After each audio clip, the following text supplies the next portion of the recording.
109వ వర్ధంతి సందర్భంగా బాగ్లింగంపల్లిలో గ్రాడ్యుయేషన్ నిర్వహిస్తున్నారు. బాగ్లింగంపల్లిలో జరుగుతున్న ఈ కార్యక్రమానికి సీఎం రేవంత్ రెడ్డి హాజరై కాకాకు నివాళి అర్పించారు.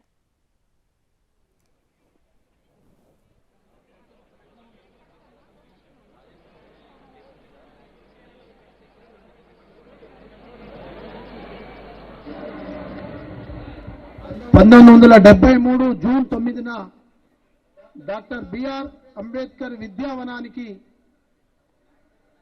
పునాది వేసిన కాకా గడ్డం వెంకట స్వామి గారి రాజకీయ చతురత, రాజకీయ ప్రవేశం, వారి యొక్క ప్రజాసేవ, అదేవిధంగా ఈ విద్యావనంలో ఉన్నటువంటి వివిధ రకాల విద్యకు సంబంధించిన కోర్సులు, దానికి సంబంధించినటువంటి అభివృద్ధిని తెలియజేయడం కోసం మన ముఖ్యమంత్రి వర్యులకు ఒక చిన్న పవర్ పాయింట్ ప్రజెంటేషన్ ఇవ్వడం జరుగుతుంది.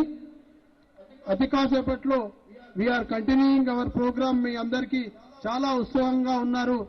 ఎప్పుడు మన యొక్క ముఖ్యమంత్రిని నినదించిన సమాజపు పరిమళపు ముద్దుబిడ్డ Shri our honourable chief minister గారు శ్రీ అనుమల రేవంత్ రెడ్డి గారికి స్వాగతం, సుస్వాగతం.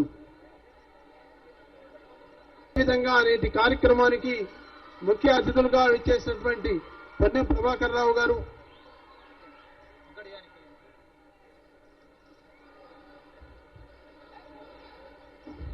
ఉస్మానియా యూనివర్సిటీ రిజిస్ట్రార్ గారు పుప్పాల లక్ష్మీనారాయణ గారిని వేదిక మీదకి ఆహ్వానిస్తున్నాం. సార్, దయచేసి మీరు రండి. అదేవిధంగా వర్ష మేడం గారు కుసుమాలు విరబోయాలి అని నినదించిన సమాజపు పరిమళపు ముద్దుబిడ్డ Shri our honourable chief minister గారు శ్రీ అనుమల రేవంత్ రెడ్డి గారికి స్వాగతం, సుస్వాగతం. ఈ విధంగా నేటి కార్యక్రమానికి ముఖ్య అతిథులుగా ఇచ్చేసినటువంటి పొన్నం ప్రభాకర్ రావు గారు,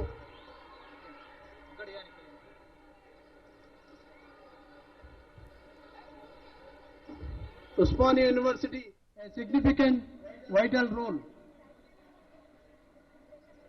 Sri Anmula Revanth Reddy Garu was born on 8th November 1969 to Sri Narasimha Reddy Garu and Ramachandramma at Kondareddipalli in Vangur Mandal of Nagar Karnool district. There are 6 brothers and 1 sister. Revanth Reddy Garu is the 5th among them. He completed his primary education in his Sonturu, that is his native place itself, and completed his 5th grade at Tandra in Veldanda Mandal, and his intermediate studies at Vanaparthi High School. While pursuing his fine arts degree at JNTU Hyderabad, he served in many magazines. Subsequently progressed in the fields of printing press and real estate and politics. Sri Revanth Reddy Garu had a strong leadership qualities of right from his students days and involved in many movements against inequality, corruption and injustice. So he made his first victory in the Jubilee Hills Cooperative Housing Society as a committee member. He won ZPTC in Madjil, and later he became member of Legislative Assembly in 2009 and 2014. Then in the year 2017, he was elected as the member of parliament. Then he became PCC president. ఆ తర్వాత వారి యొక్క ప్రస్థానం అంతా కూడా మన కళ్ళ ఎదుటగా కనబడింది.